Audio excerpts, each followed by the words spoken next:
The strategic part of the tactical things you do is the big picture of what your business even is.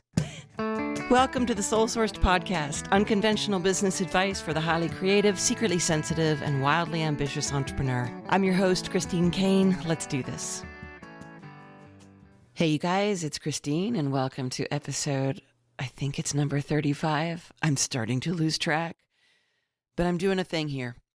I'm doing that thing where I am just going to hit record and I'm going to talk about something without really planning it out much. And it's something that was a huge wake-up call for me as a business owner. And I'm going to share why that is. But I see people get stuck in this all the time. So I think it's important that we stop these episodes and pause for moments of little tiny insights. And I know some of you have said to me, you take reams and reams of notes when you're listening to these episodes, which I love.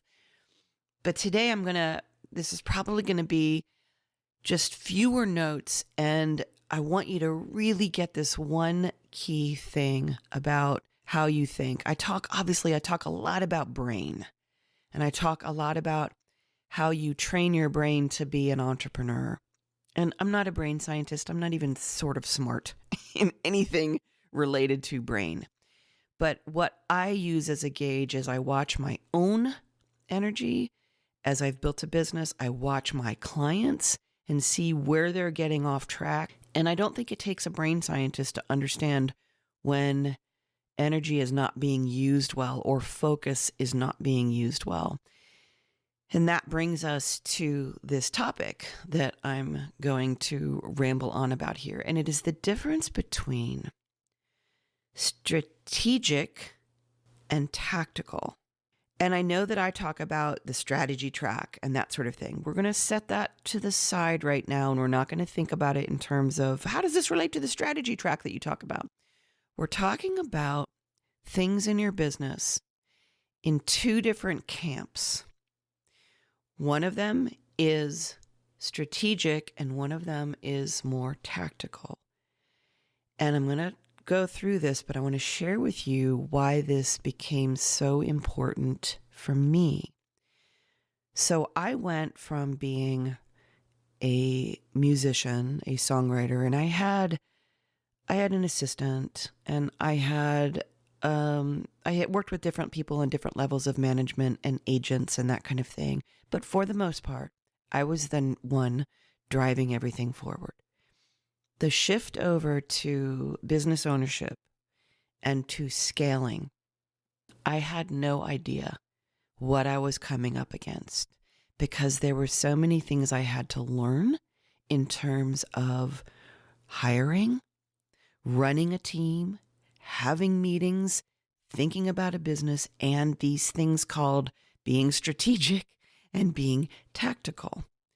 And what happened when I hired my very first director of operations? It was the only employee I had contractors, but I hired somebody who probably wasn't the best fit for that role. And that's no one's fault but mine. But her Colbys, as you guys know, I use the Colbys. Her Colbys were not the director of operations Colbys. And I think I hired her because I liked her.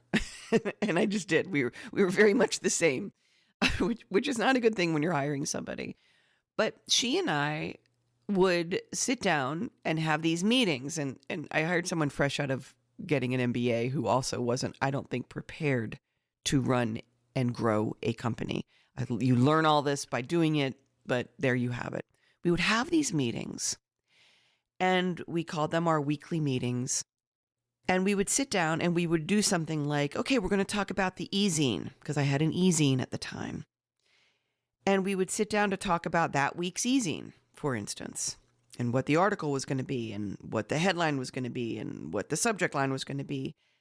And then all of a sudden, she would say something like, I think we should change the name of the e-zine, because if you're changing the name of this company to Uplevel You, I think the e-zine should probably be called something different. And then that would take us down this rabbit hole of whether or not the e-zine or newsletter should be changed from what I had called it to the Up Level Weekly or whatever it was. And we would get all over the place. And then an hour and a half would go by and we would not be on track with that week's easing. We would be all over the place and my brain would be completely spiraling out of control. And this happened every single time. Like, it wasn't just easing, it was everything we were doing. We would go down rabbit holes of big picture and small picture. And this brings me to the topic, which is strategic and tactical and how you think about your business. In this case, it was how I was doing meetings. So at the time, I started working with Dan Sullivan, and in particular, I was working with one of his program advisors who was such a gift to me. And she had me read the book Death by Meeting, which is by Patrick Lencioni. And Patrick Lencioni became kind of a lifesaver to me because he writes books without assuming that we all know how business runs, which is what is so great. They're not, for those of you who love literature, they're not literature. They're not, great writing, but they're really clear writing. And he often begins his books with a fable, and then he does the teaching in the second part of the book.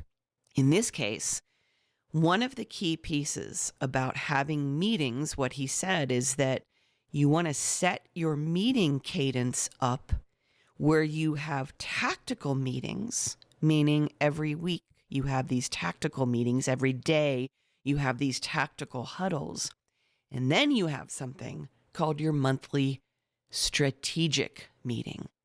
And that alone was a huge wake-up call to me because I started to see, oh, this is what me and my director of operations were getting mired in, was we were trying to answer strategic questions in our weekly meeting instead of what we should have been doing, which was plan this week's easing or next week's easing in this week's meeting and get that done, get that sense of completion from our last episode before having big picture conversations.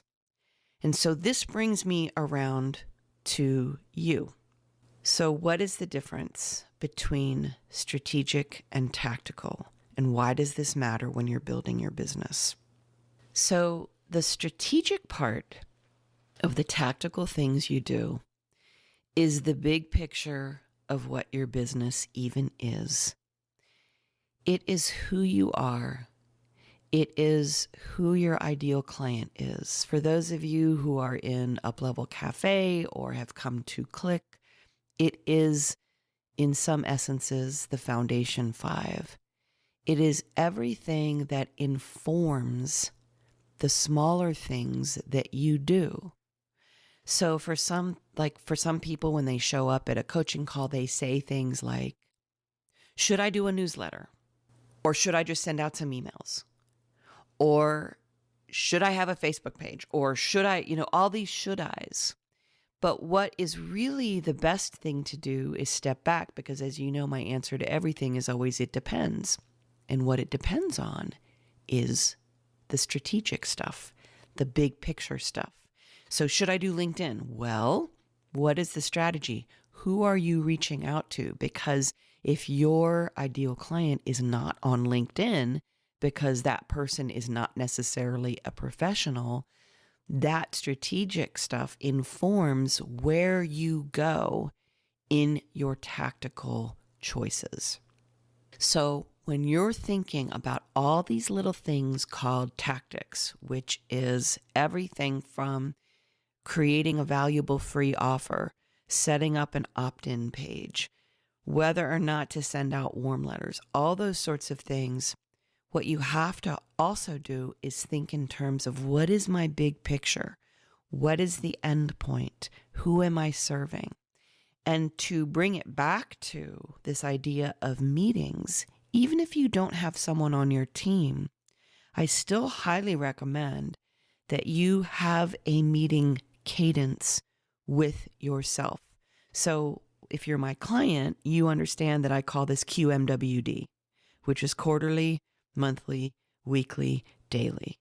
And so the quarterly stuff is where we look at the bigger picture stuff of ourselves. It's why we at Uplevel do quarterly retreats.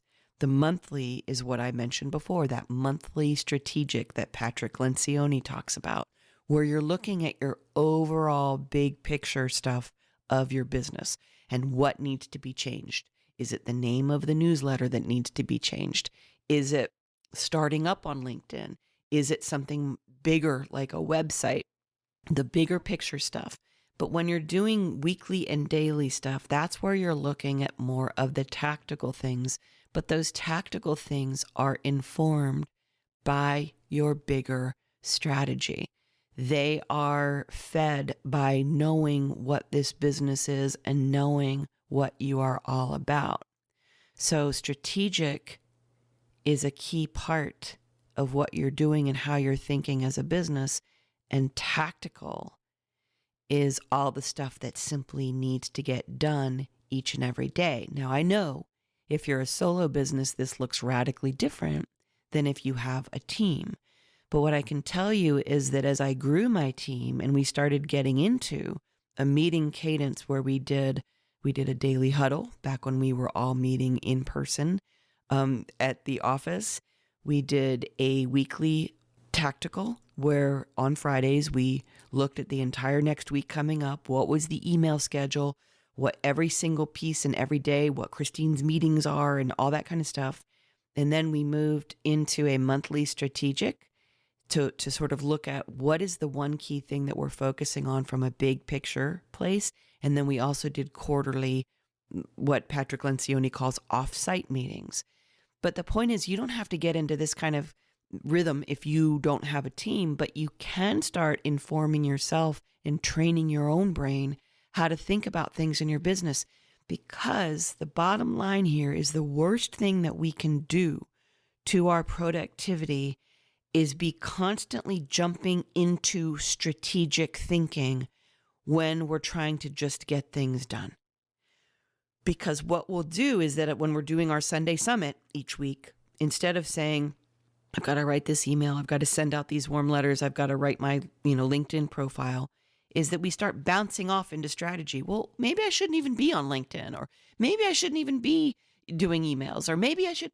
And we completely go off into strategy. But if we can tell our brain, hey, write that down for the monthly meeting with myself or with my assistant or whatever it is, then that's when we start making strategy decisions, bigger picture decisions.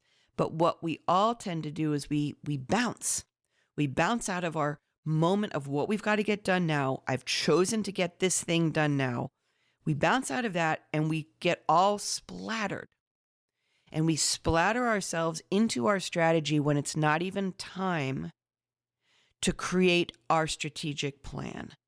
And so my suggestion is that you start thinking of your strategic stuff as a container that you place only at times like every month or every quarter, where that's when you revisit things and you keep a kind of a parking lot of ideas of things that you need to work on during those meetings with yourself or with your assistant, whatever it might be, to address the bigger picture stuff that feeds these tactical choices that you're making every week or every day.